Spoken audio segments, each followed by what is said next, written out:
We know from the data, and I think you would probably acknowledge from your experience or your colleagues, that there's a significant emotional fallout of being a healthcare professional involved in inadvertently harming a patient.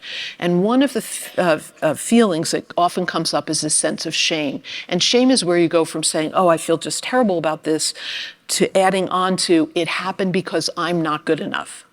I would just like anyone in the room to please raise your hand if you have never doubted yourself.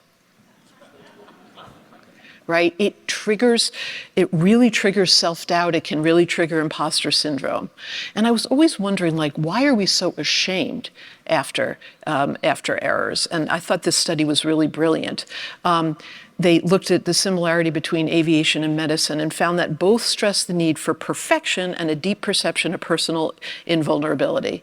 So we are taught that the way to keep patients free from harm is to expect error-free performance from ourselves and everybody else all the time. Wouldn't that be great?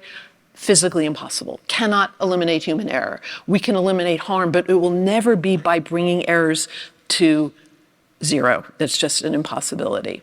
Fear, I have another question for you. Did you get in your organization, did you get the memo that we're done with shame and blame?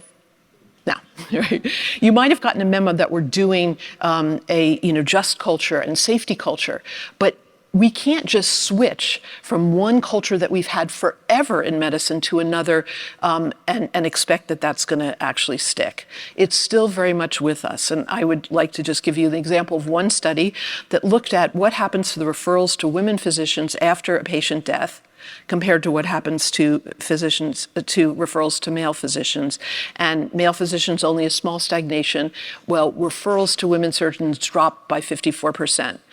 I don't use this as this is unconscious bias, but I use it as an example of we do punish each other and judge each other when things are perceived to have gone wrong without necessarily understanding what happened. So we have to realize that this is what we're apt to do and stop ourselves from doing it, just like we do with unconscious bias, which is to realize we have it and then overcome it in our behaviors.